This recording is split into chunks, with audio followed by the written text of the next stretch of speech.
Hi ladies, in this lesson we're going to learn about the diastasis recti and we're going to assess our abdomen for that.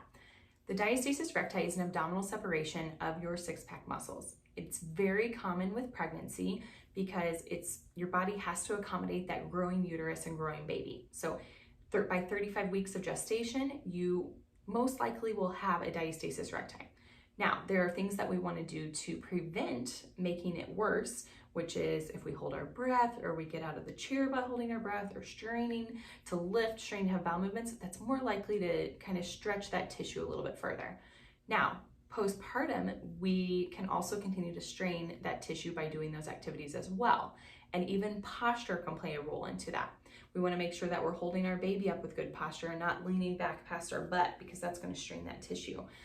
If we're getting up out of bed or out of a chair, we want to make sure we are exhaling to let that pressure out of the abdomen and that we're tightening the muscles correctly to help bring that tissue together instead of apart. So we're gonna have you lay down on your back and we're gonna assess what's going on with your abdomen. Now, when you assess yourself at home, make sure you make note of what position you're in. If your legs are up and bent, or if you're assessing yourself with your legs down. I just tend to like have my legs up, so this is how we're going to assess here. Now, your abdominal separation can take place from anywhere right underneath the breastbone all the way to the pubic bone. So that's a lot of area that this can happen where we can have more like loosey-goosey tissue instead of a strong bridge across that. And what we want is the strong bridge back, right? You want something that that felt strong and sturdy. If something was really weak and loosey-goosey, that's not going to be very durable and stable for our core. Now, postpartum, again, 100% of women get this with pregnancy, so we'll most likely have it postpartum if you're testing yourself in the early weeks. Usually by 6 weeks postpartum, a large amount of people still have it, and you can work on strengthening it with certain exercises. But to get started, I want you to take 2 fingers. We're going to go to our belly button, and you're going to move up about 1 inch above the belly button, because at your belly button it'll still feel pretty weak because that's where you had your umbilical cord. Now, what we want to pay attention to is I'm not too worried about if there's a gap. I'm more worried about how deep the gap is versus how wide it is. All right, because you can have a pretty wide bridge that's pretty solid, but if we have a really small bridge that's really weak, then that's going to be more of an issue. So the goal here is to see, are we sinking down into the fingernail length, or are we sinking down deeper into like the first knuckle? And that's what I want you to mark on your pieces of paper. So you're going to go back to that belly button, come up about 1 inch above it. What I'm going to have you do is you're going to blow out and lift your head up off of the ground. And then you're going to feel to see if there's any kind of separation.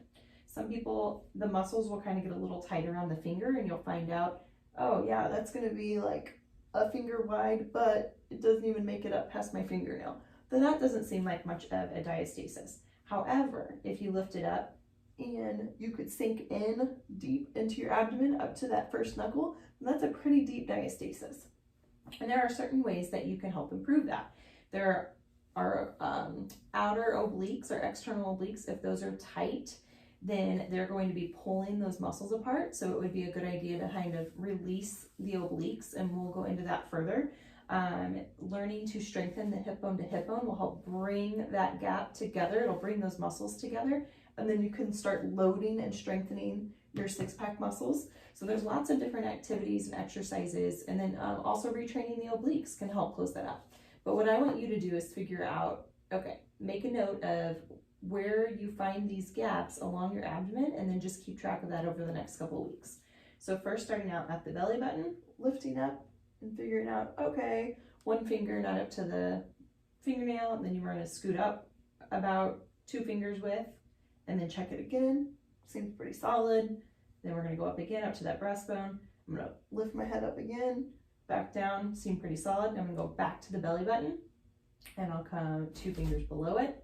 I'm going to lift my head up, not a gap, come back down. I'm going to lift my head up, not a gap, go back down. Now I'm at my pubic bone, right above my pubic bone. I'm going to lift up and come back down. So for me, weakest area is right above that belly button, and that may be the same for a lot of you.